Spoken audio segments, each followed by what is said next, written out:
Hey everybody, it's me, Jen Wyatt, and I am going to be talking about creating a 90-day plan. Now, we can talk about planning a lot, and a lot of people tackle 60, 90, 30-day plans. Some people plan for a year, but I really like a 90-day plan because it can be just enough time to really get stuff done. There's a lot of meat on the bone, so to speak, for creating space and time for planning and having enough time to create something new or to create a shift or to really just get things done. A lot of times we don't give ourselves enough time to get stuff done. Sometimes we give ourselves too much time and we end up procrastinating to the end. So 90 days for me always feels just about right because it's kind of in between not enough time and too much time. So I guess that makes it just right. I could be Goldilocks, I guess, when it comes to a 90-day plan, if you're familiar with that story. But anyways, I'm going to jump right in because I have 5 points I'm going to share with you today. Plus, you're going to be able to have access to a free download that'll help you in this process. This is something that I do every 90 days. I actually review my 90-day plan every 30 days, and then I review my 30-day plan every week. It can seem like a lot of reviewing, but if I have it all set up and done, all I'm doing is checking in and making sure that I'm on point. And if I'm behind on something or something isn't going quite as planned, then I can make adjustments. So again, I'm going to dive right into step number 1, and that's to prep.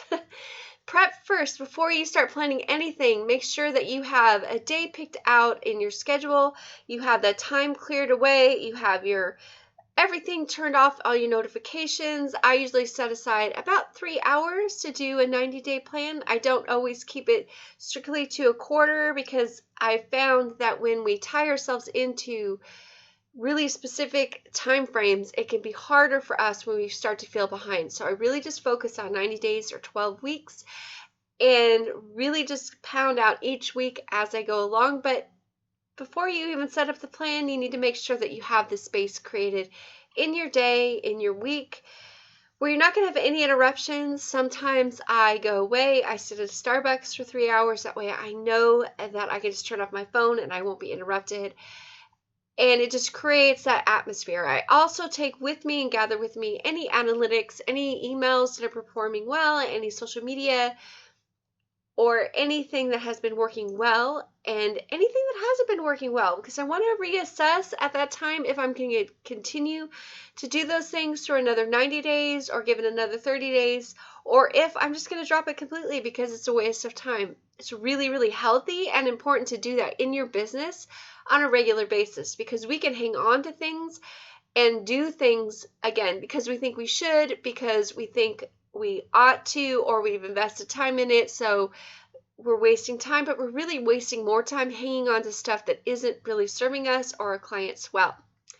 Number 2 is you want to spend a lot of time on this piece, and that's really thinking through your big picture and vision. You may do this type of thinking and planning and journaling annually. A lot of people do. I think through what I want the end of the year to look like, and then I specifically every quarter check in with where am I at in that big picture vision? Is it still on track? Has it changed? Because in business, you will find, and you probably have already found, that what you thought you wanted to do sometimes changes in 90 days.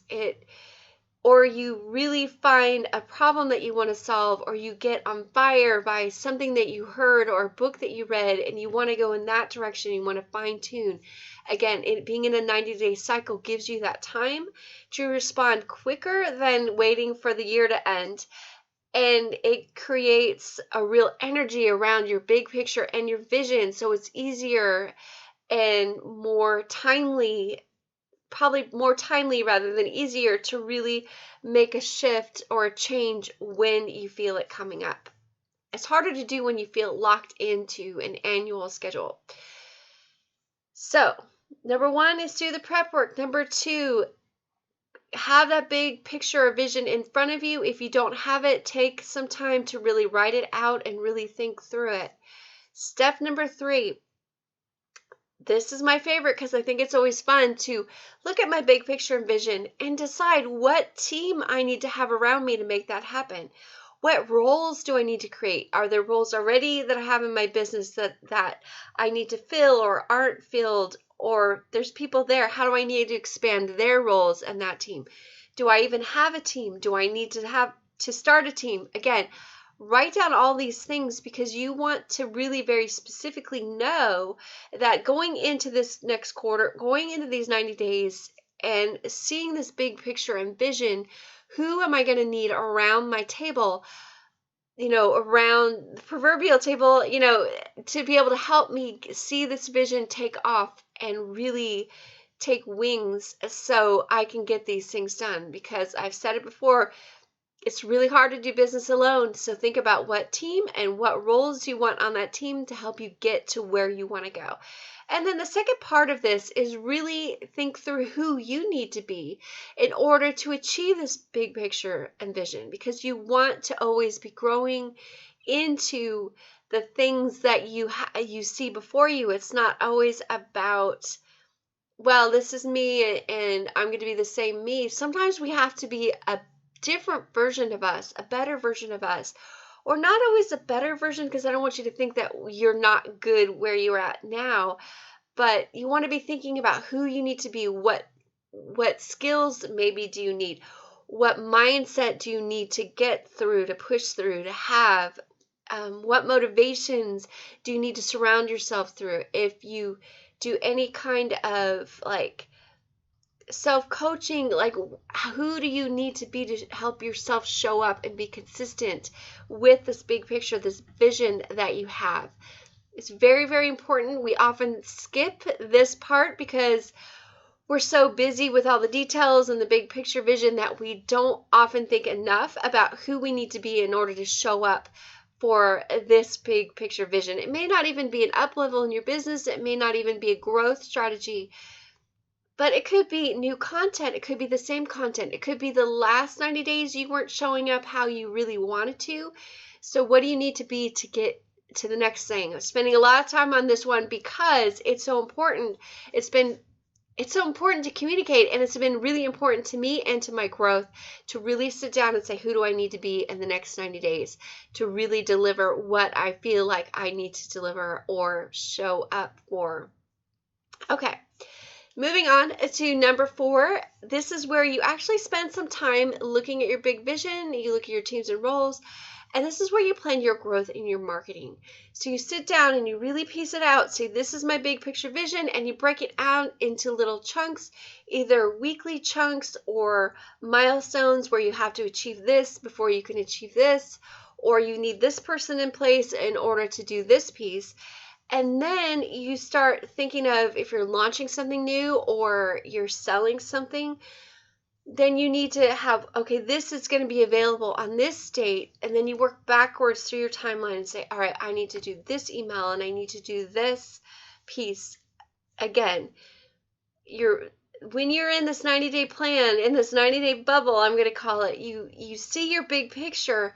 You have to work forward and then you have to work backward in order to create the steps and to make sure that you have the chunks of time available in your schedule to really develop these things, if you're to write the content, to think through the steps, to actually do the work, to implement.